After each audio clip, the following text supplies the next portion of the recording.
सनातन और राष्ट्र की जाम है। हिंदू होने पर गर्व की पहचान है। सनातन संस्कृति मानवता का कल्याण है। एकजुट होना शांति, बनते रहना अशांति है। जय श्री राम।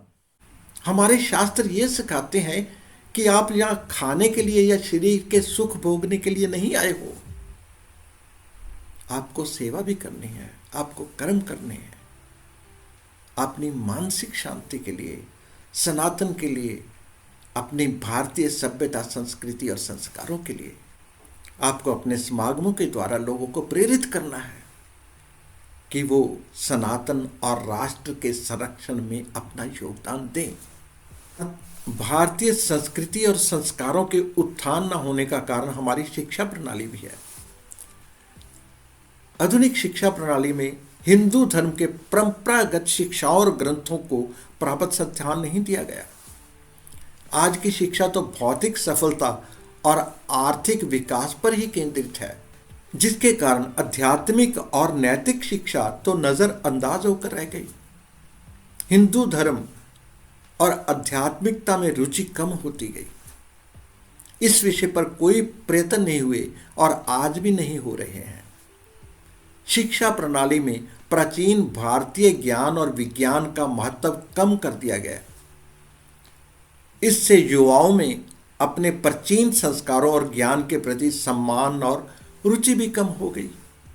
यहाँ तक कि कॉन्वेंट स्कूलों को तो सहायता मिलती है, पर सनातनी स्कूलों को नहीं। गुरुकुल भी समाप्त कर दिए गए।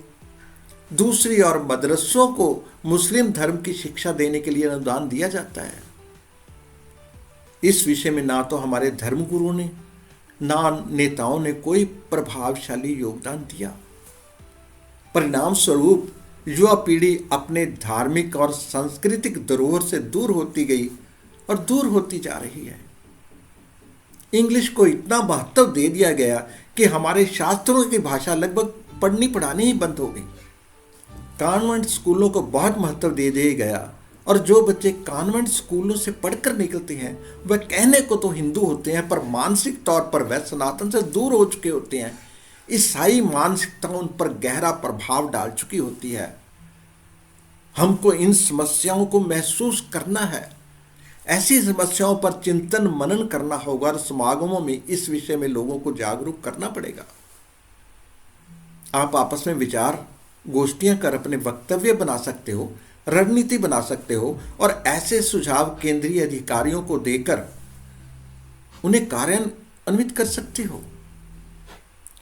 ये आपके हिंदुत्व के लिए एक बहुत बड़ी सेवा होगी। अब आगे देखो तो आप पाओगे कि धार्मिक स्थलों और आयोजनों का महत्व भी कम होता जा रहा है। हमारे धार्मिक त्योहारों का महत्व भी कम होता जा रहा है। शिक्षा में इनकी उपेक्षा से समाज में धार्मिक उत्सवों और आयोजनों की सक्रियता घट रही है। आप समागमों में इस विषय पर चर्चा कर उनको जागृत कर सकते हो, जिससे हमारे धार्मिक त्योहारों और स्थानों का महत्व बढ़ेगा। मैं फिर कहना चाहूँगा, आप समागमों में अपने त्योहारों, अपने तीर्थ स्थलों, अपने शास्त्रों के विषय में चर्चा कर सकते हो, जिससे हमारे शास्त्रों का, त्योहारों का, स्थानों का महत्व बढ़ेगा।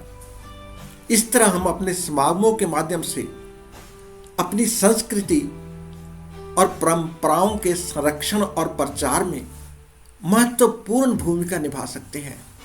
त्योहार, मेले और अन्य सामूहिक आयोजन हमारी सांस्कृतिक धरोहर को जीवित रखते हैं। धार्मिक स्थलों और आयोजनों का महत्व भी कम होता जा रहा है। शिक्षा में इनकी उपेक्षा से समाज में धार्मिक उत्सवों और आयोजनों की सक्रियता घट रही है। आप समागमों में इस विषय पर चर्चा करें, लोगों को जागृत कर सकते हो, जिससे हमारे धार्मिक त्योहारों और स्थानों का महत्व बढ़ेगा।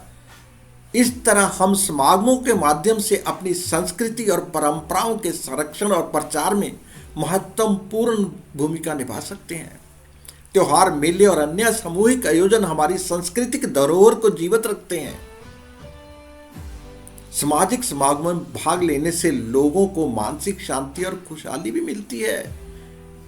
ये समागम तनाव को कम करने और मानसिक स्वास्थ्य को बढ़ावा देने में भी मदद करते हैं।